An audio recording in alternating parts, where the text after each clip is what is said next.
Pertarungan menuju Pilgub Jawa Tengah kian memanas. Sejumlah nama disebut-sebut bakal bersaing menuju posisi Jateng 1. Teranyar adalah selebritas Raffi Ahmad yang digadang-gadang bakal mendampingi Bupati Kendal, Diko Ganinduto. Tapi Raffi Ahmad belum secara tegas menyatakan kesediaannya. Dia bilang belum ada parpol yang melamarnya. Selain itu, dia juga harus izin terlebih dahulu kepada keluarga. Ya kan pasti kalau suatu hal yang seperti ini harus ngobrol sama keluarga. Aku kan nanti insya Allah istihoro. Nanti aku Sabtu depan ini mau berangkat haji. Ya berdoa dulu di sana. Kalau untuk Mas Dikonya sih aku nggak ragu. Yang aku ragu, akunya nih mendampingi dia bisa tuh nggak gitu.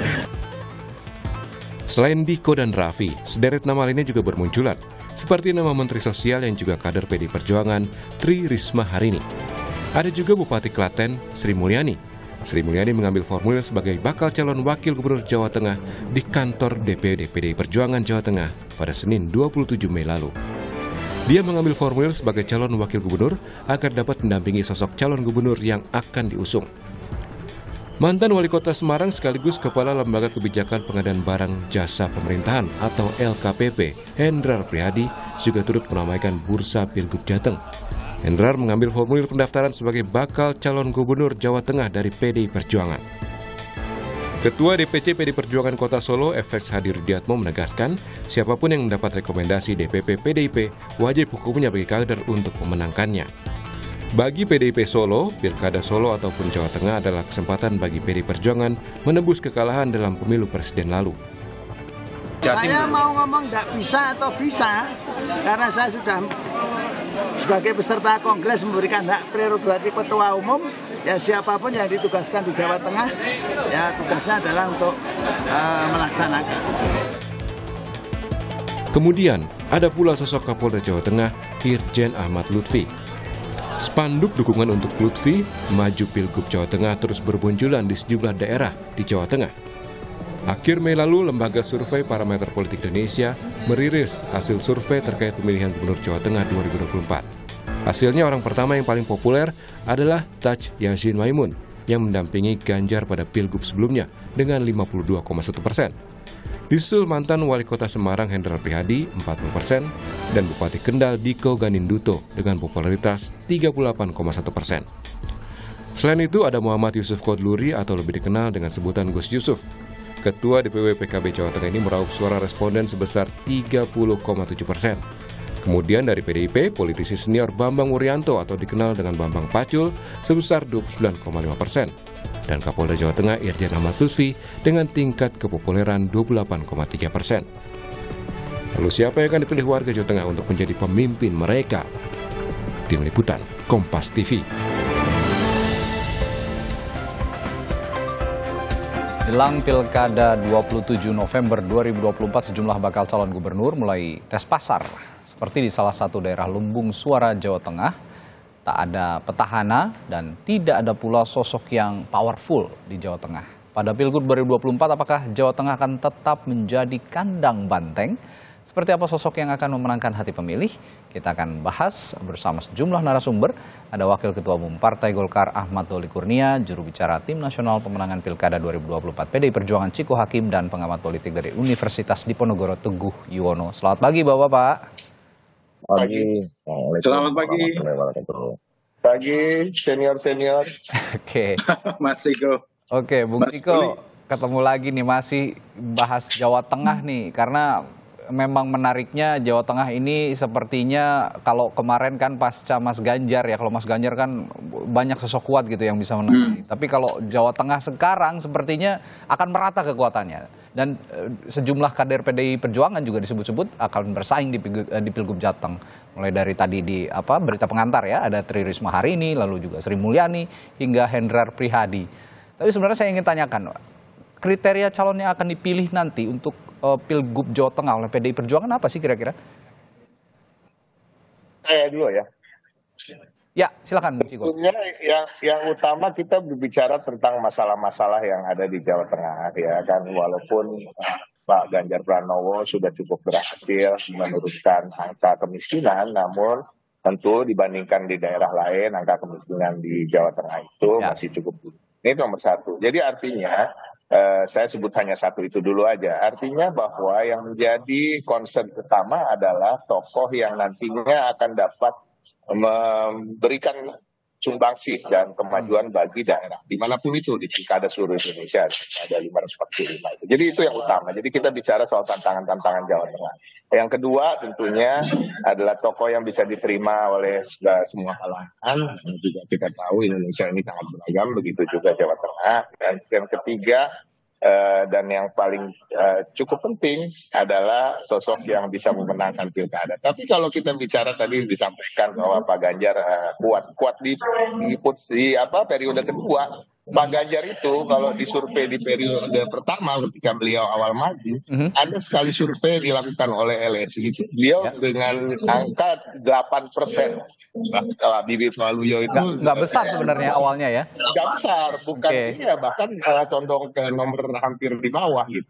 Dan sebenarnya walaupun survei itu sangat penting dan memang itu akan menjadi suatu hal yang harus dilakukan, ya kan, bagi semua, dan ini untuk mengukur, tapi juga tidak 100% bahwa itu akan artinya bisa diterjemahkan sebagai kemenangan. Jadi itulah kira-kira menjadi kriteria bagi PDI Perjuangan. Tapi kalau saya lihat Mas Ganjar ini kan sebelum jadi Gubernur Jawa Tengah, beliau ini kan bintang parlemen gitu Bung Ciko. Jadi lahir dari parlemen yang ada di PDI Perjuangan, dari PDI Perjuangan. Nah, kalau sekarang bintang parlemen PDI Perjuangan untuk dapil Jawa Tengah misalnya, ataupun yang dikenal oleh masyarakat Jawa Tengah, kira-kira ada nggak sih? Bambang Pacul dong, di original Korea ya. Berhenti di situ, tentunya Mas Hendra Prihadi juga bisa disebut sebagai tokoh muda yang cukup populer, mantan wali kota Semarang yang sekarang kepala LKPP. Selain populer, tentunya sangat mumpuni ya, pernah menjabat di berbagai posisi yang beragam, sehingga beliau mempunyai pengalaman yang cukup beragam dan saya rasa mampu menjawab tantangan Jawa Tengah ke depan. Ada juga Pak Rukma Setiabudi yang juga mantan ketua DPRD di Jawa Tengah, begitu juga Ibu Sri Mulyani yang paling terakhir mendaftar ke DPD adalah Bupati Klaten yang juga sosok muda yang sangat populer, gesit dan cekatan.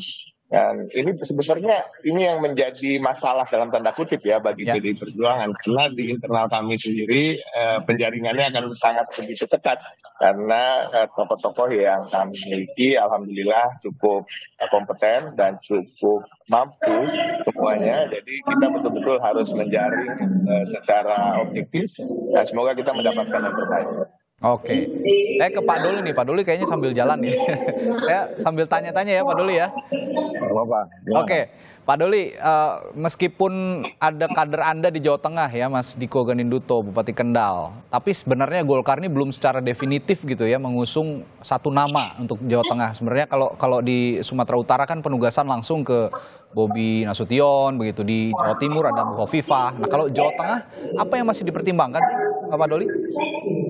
Ya, tentu kan kita mengikuti kontestasi apapun ya dalam politik termasuk pilkada ini kan semua partai politik saya kira ingin meraih kemenangan ya. Jadi waktu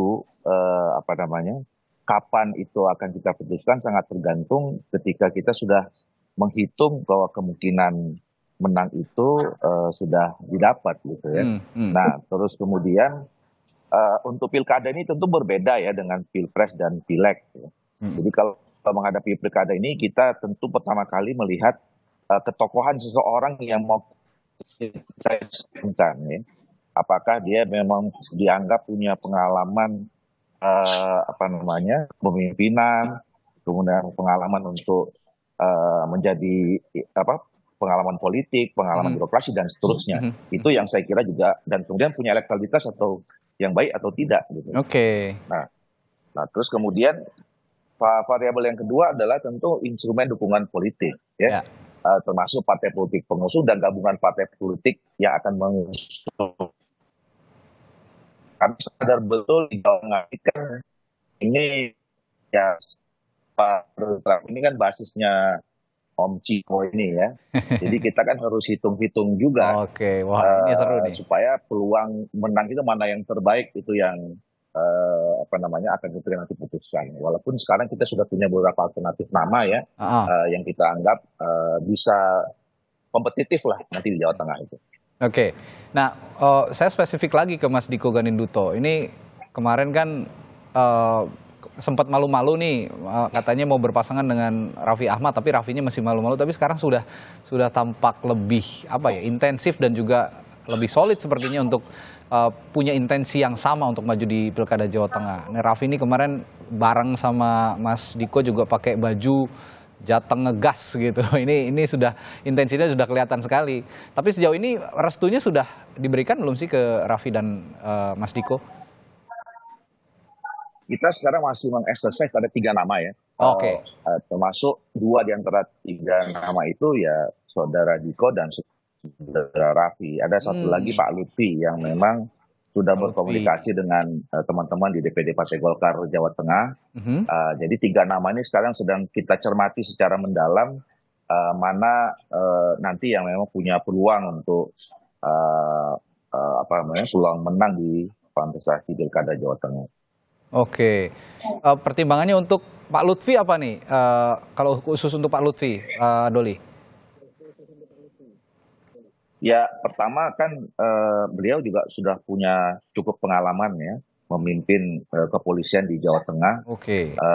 Kalau tidak salah ada 3 tahun ya. Jadi beliau sudah memahami betul karakter dan kemudian proses selama ini menjalani proses pembangunan membantu beberapa gubernur di sana. Gitu. Nah, oleh karena itu ya patut kami pertimbangkan untuk dicalonkan, apalagi beliau bersedia kira-kira gitu.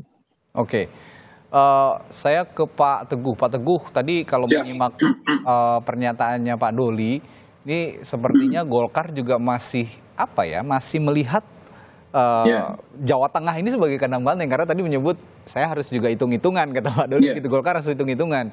Artinya meskipun sosok secara ketokohan begitu ini masih merata kekuatannya, tapi secara mesin politik PDI Perjuangan masih kuat sebenarnya di Jawa Tengah ya, Pak Teguh ya. Saya kira Mas Doli itu realistis ya, sekalipun peta-peta kemarin agak berubah dengan Pilpres, tetapi pileknya kan nggak berubah, kekuatan politiknya nggak berubah. Ya. Jadi kalau dilihat dari perspektif itu sebetulnya yang disampaikan Mas Ciko tadi kemudian Mas Doli, sebetulnya ini mereka kan sama. Hari ini mereka sedang berproses melakukan checking the power di dalam masyarakat. Jadi sebetulnya ini kan teknik partai melempar bola.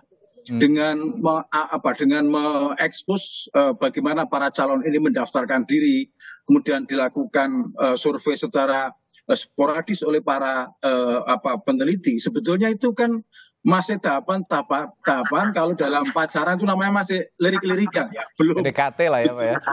Ya, belum tunangan betul. Jadi ketika ini disurvei, ini surveinya belum menunjukkan the real power. Kenapa belum the real power? Karena ini masih basisnya kan masih personal. Misalnya Mas Hendrar tadi seperti itu, Mas Diko seperti itu, kemudian itu mereka belum bergabung, mesin-mesin belum berjalan. Ini masih kekuatannya adalah kekuatan personal, kekuatan para calon yang sekarang mendaftar di partai politik. Jadi kekuatan itu belum penuh. Kalau saya boleh katakan ini paling realnya yang disurvei itu kekuatan masih 20%. Jadi gambar itu belum, karena mesin politik belum berjalan, mesin tokoh belum jalan, mesin yang lain social capital belum jalan, economical capital belum jalan. Jadi yang disampaikan Mas Ciko dan Mas Doli itu lebih kepada bagaimana internalis yang berproses gitu loh. Nah, saya kira memang di Jawa Tengah ini sudah menarik ini, para publik juga sudah mulai mulai berkomentar, masyarakat mulai mencoba memberikan penilaian sebagainya. Tetapi kekuatan politik ini sebenarnya nggak berubah.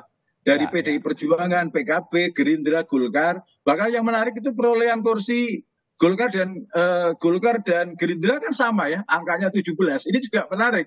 Dan ini mereka tidak bisa mengusung sendiri ya. Untuk di Jawa Tengah kan mengusungnya paling nggak di angka 24 kursi sekian. Nah, ini artinya ini masih menjajaki. Apalagi tadi ada orang-orang baru yang belum begitu intens di politik Jawa Tengah. Saya kira itu proses itu. Mas Adi, ini yang saya kira harus kita pantau karena ini akan membola ke depan ini. Saya sepakat dengan apa yang diutarakan Pak Teguh, karena saya lihat juga hasil survei tidak ada yang lebih dari 50% begitu ya elektabilitasnya. Ini masih di bawah, bahkan di bawah 30%. Belum lagi juga nanti kekuatan mesin politik juga belum sepenuhnya bergerak. Saya sepakat kalau memang powernya itu belum benar-benar terlihat. Tapi dari sejumlah nama yang beredar begitu, Pak Teguh, sebenarnya sosok seperti apa sih yang menjadi kebutuhan warga Jawa Tengah saat ini? Nah, ini akan saya tanyakan nanti ke Pak Teguh, tapi jangan dijawab dulu ya Pak. Nanti setelah jeda di Sapa Indonesia Pagi, tetaplah bersama kami. Masih membahas siapa yang nanti akan kuat untuk manggung di Pilkada Jawa Tengah. Tadi saya sempat bertanya kepada analis politik dari Universitas Diponegoro, Pak Teguh Yuwono, bahwa sebenarnya ada sejumlah nama yang beredar saat ini untuk maju di Pilgub Jawa Tengah. Tapi kita belum tahu sebenarnya sosok seperti apa sih yang menjadi kebutuhan masyarakat Jawa Tengah saat ini di era modern saat ini. Iya. Jadi kalau kita lihat kasus di Jawa Tengah, sebetulnya problem berat di Jawa Tengah itu sebetulnya disparitas pembangunan, pemerataan pembangunan.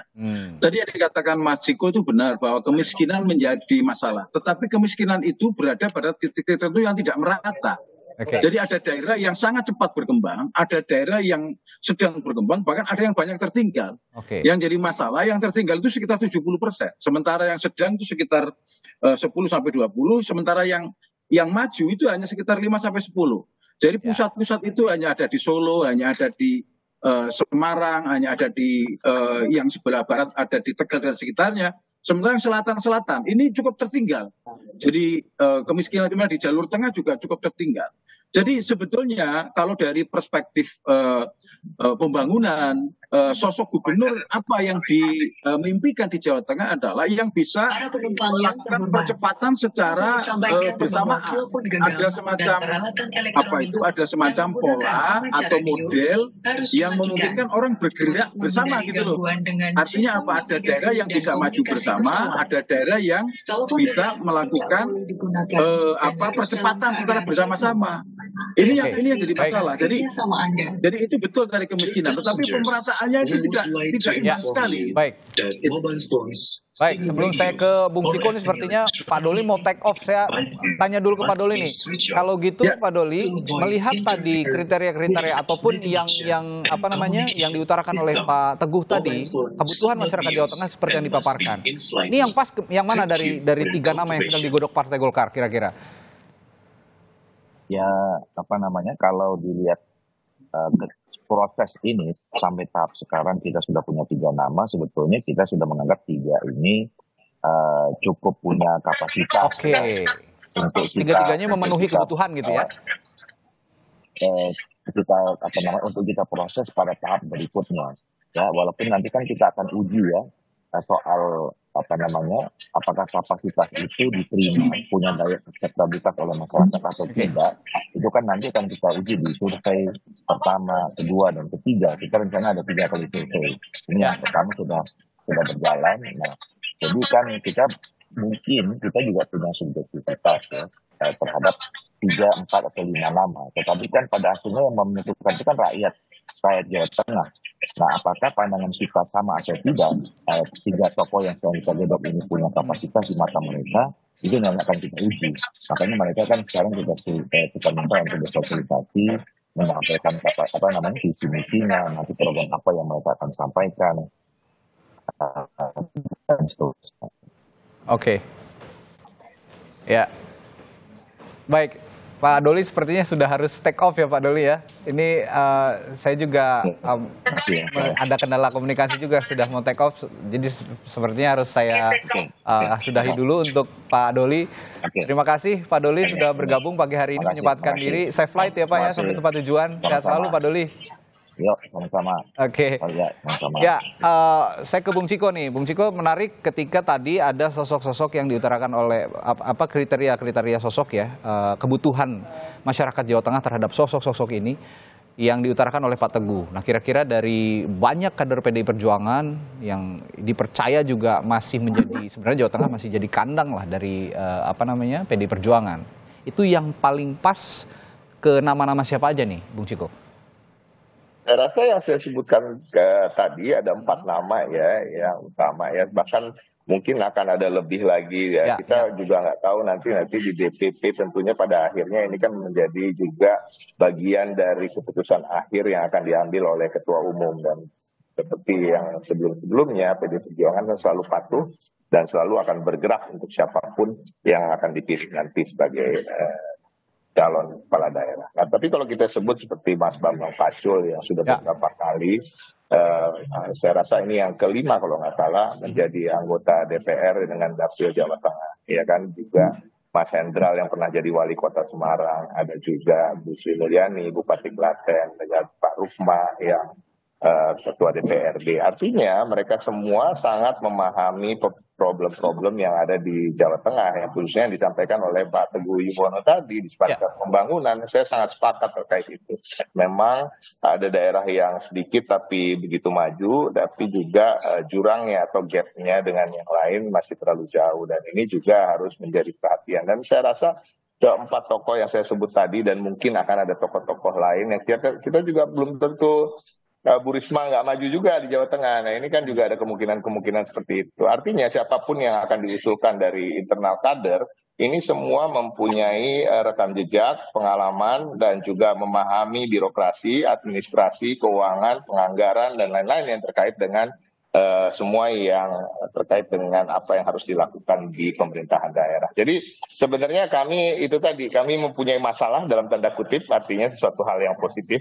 Masalahnya adalah begitu banyak kader kami yang kami anggap mumpuni dan mampu untuk membangun Jawa Tengah. Oke, ini saya bertanya dalam konteks dinamika mesin politik saat ini. Sebenarnya Bung Ciko, kalau menurut Anda, apa sih yang membuat Jawa Tengah saat ini berbeda dan akhirnya banyak publik menganggap bahwa suara PDI Perjuangan di kandang banteng ini tergerus? Kira-kira apa sih yang faktor yang membuat berbeda dari pilkada di Jawa Tengah sebelumnya?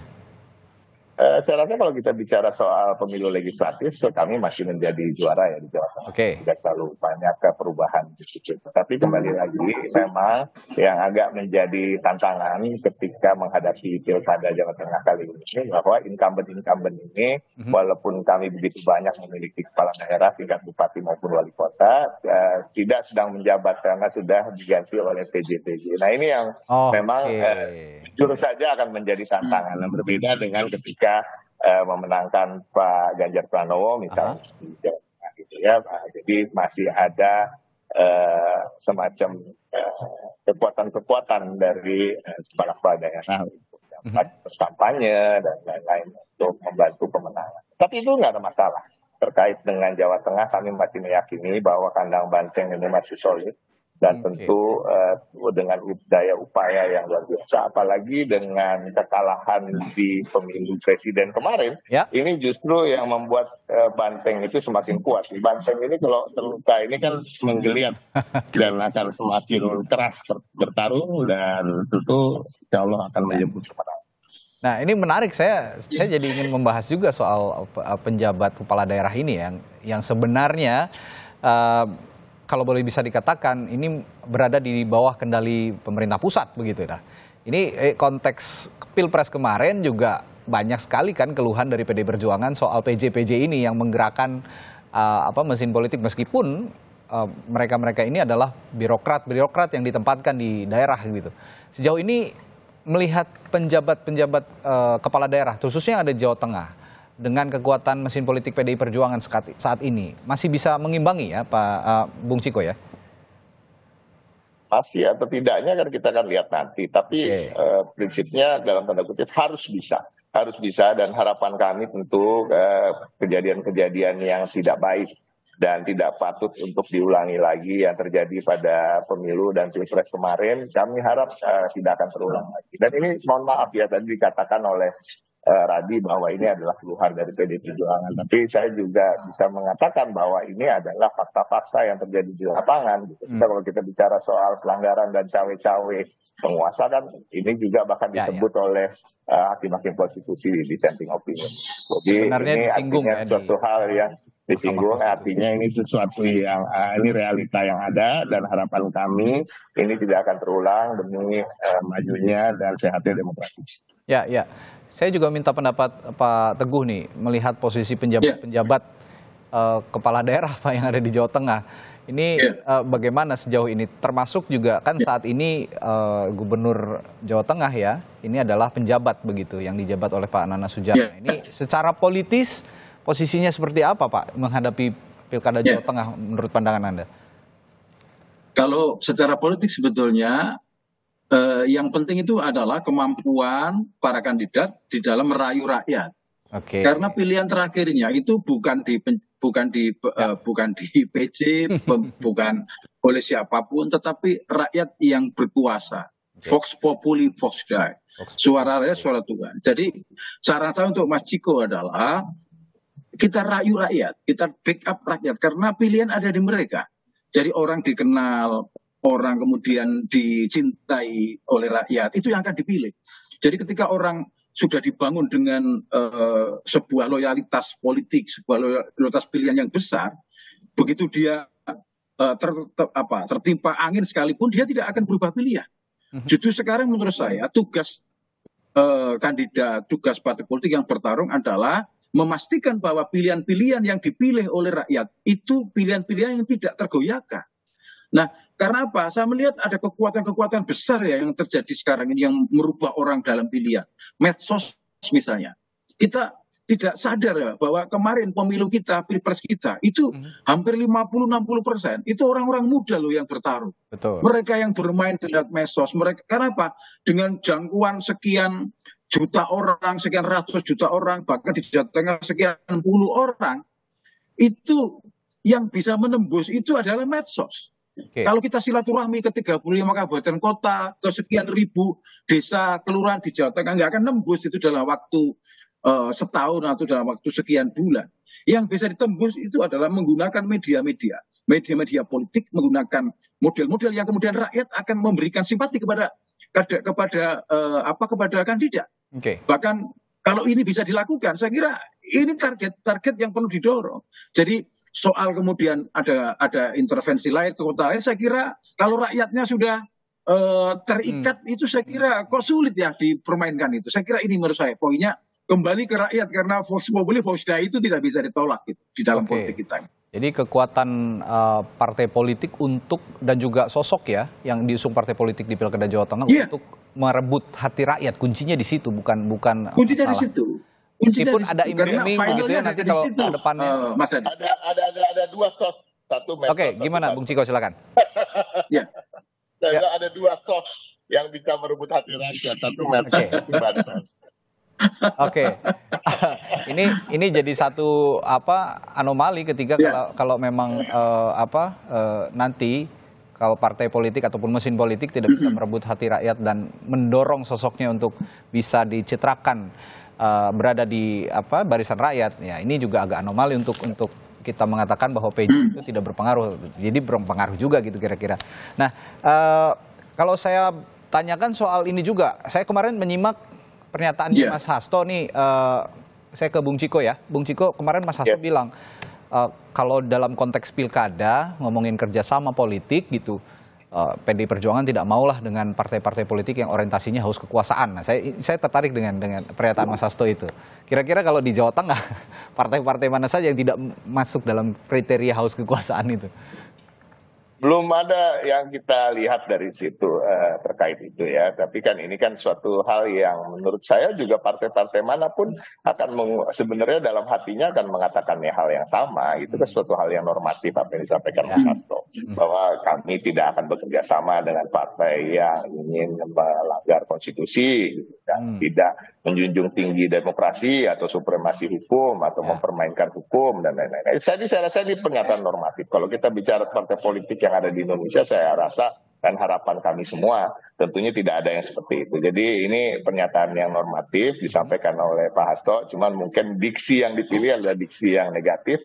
Kalau kita balik diksinya kan sebenarnya artinya sama aja, kita hanya akan bekerja sama dengan partai-partai yang menjunjung tinggi demokrasi dan konstitusi kan gitu.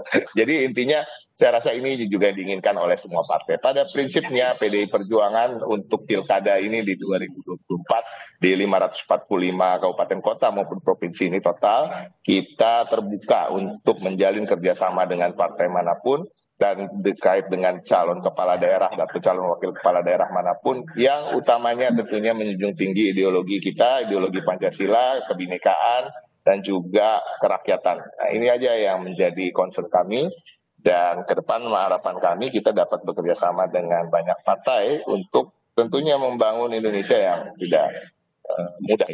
Ya, saya percaya tantangannya juga lebih berat gitu ya Jawa Tengah, karena tadi sempat dibahas juga oleh Bung Ciko bahwa disparitas Bung Ciko dan Pak Teguh ya, disparitas strata masyarakat di Jawa Tengah ini yang menjadi permasalahan.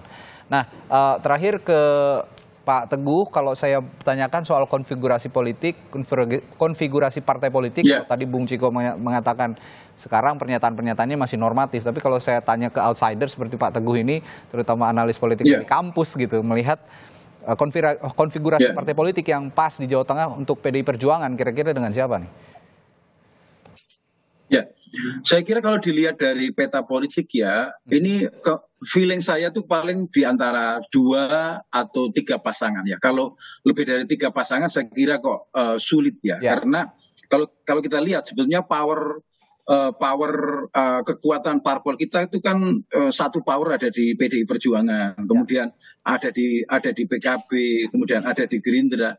Di mana PKB, Gerindra dan Golkar ini kan walaupun punya calon, mereka kan tidak bisa mencalonkan sendiri. Sebetulnya PDI Perjuangan bisa aja sendirian, tetapi di dalam cita-cita politik ini kan hampir tidak mungkin seorang partai politik sendirian bisa memenangkan pemilihan. Tentu PDI Perjuangan mungkin akan berkoalisi dengan partai-partai yang dipandang akan memiliki pengaruh menaikkan elektabilitas kandidat. Jadi percuma misalnya bekerja sama dengan partai-partai yang kira-kira malah menurunkan elektabilitas, itu hampir tidak mungkin. Nah, sementara partai-partai yang lain yang kira-kira suaranya tidak mencukupi, kursi tidak mencukupi untuk mengusung, dia harus berkoalisi dengan partai-partai lain seperti PKB, Gerindra, Golkar ini kan tidak bisa mengusung sendiri, dia harus melakukan. Termasuk pertanyaan soal Raffi ini. Raffi ini kan tidak punya basis politik. Apakah misalnya mengusung Diko Raffi ini misalnya, apakah kemudian Golkar tidak membutuhkan partai lain atau membutuhkan pemahaman partai lain bahwa wakilnya dari Raffi. Kemudian begitu juga dengan PDI Perjuangan, walaupun bisa mencalonkan sama-sama dari kader PDI Perjuangan, tentu hampir tidak mungkin ya, misalnya dua-duanya cagupnya kader PDI Perjuangan, kemudian wagubnya PDI Perjuangan. Ini anomali ya, hampir tidak mungkin. Nah, tentu akan mencari figur-figur di luar itu yang bisa menambah elektabilitas, karena politik itu kan the fight of power ya. Jadi saya kira yang disampaikan Mas Ciko tadi, Pak Hasto, itu sebetulnya sesuatu yang wajar saja dalam politik itu. Justru partai-partai politik memang harus bersiap dengan semua resiko pertarungan ya. Memang ini pola-pola yang berbeda ya antara pileg dengan pilkada dengan pilpres. Nah, justru karena berbeda itu, belajar dari banyak pengalaman. Ya, Pak Teguh, sepertinya ada kendala komunikasi dengan Pak Teguh. Tapi yang saya tangkap tadi dari Pak Teguh bahwa tentu akan semakin dewasa ya, akan semakin pintar, mempola dalam waktu yang tidak terlalu lama, hanya kurang kok itu. Karena kadang-kadang tokoh juga tidak menjamin bisa membuat dia kemudian digabung dengan orang lain, 2 tokoh itu menjadi naik. Karena kadang-kadang politik itu 1 tambah 1 enggak sama dengan 2 gitu loh. Di sini kayaknya kuat, di sini kayaknya kuat, tapi begitu digabung kok tidak kuat gitu loh. Nah, ini saya kira yang teman-teman harus diperjuangkan, harus dipikirkan bahwa pola-pola ini penting dilakukan. Koalisi ini tidak bisa dihindari, kerjasama nggak bisa dihindari. Karena tidak ada yang kemudian sendirian memenangkan pemilihan dengan proses-proses yang begitu hiruk-pikuk dan sangat ruwet di dalam proses lobby-lobby politik ini. Saya kira itu poinnya. Ya, jadi PDI Perjuangan pun punya kepentingan untuk memilih mitra koalisinya, biar supaya kandang banteng ini tetap terjaga, kira-kira begitu ya Pak Teguh ya, jangan sampai memilih partai politik, memilih mitra yang itu wakilnya dari PDI yang sama ya. Ya, baik. Iya, jadi orang lain harus membackup, memilih orang yang bisa mengangkat elektabilitas. Kalau tidak bisa, itu bunuh diri dalam kompetisi politik gitu loh. Saya yakin juga PDI Perjuangan akan cermat karena akan die hard juga untuk mempertahankan basis suaranya di Jawa Tengah. Saya yakin juga ini partainya Bung Ciko ini. Oke, menarik sekali ketika PDI Perjuangan saat ini sedang bergerilya gitu mencari mitra koalisi, termasuk sosok yang bisa mempertahankan Jawa Tengah menjadi tetap kandang banteng. Kita nantikan bersama, meskipun konfigurasi sosoknya juga saat ini relatif merata, tapi masih patut atau menarik kita cermati karena PDI Perjuangan punya kepentingan khusus di Jawa Tengah sebagai kandang banteng. Terima kasih juru bicara tim pemenangan nasional Pilkada 2024 PDI Perjuangan, Ciko Hakim, dan juga analis politik dari Universitas Diponegoro, Pak Teguh Yono, telah berbagi perspektifnya pagi hari ini bersama Indonesia Pagi. Sehat selalu Bapak-Bapak. Terima kasih Mas Adi.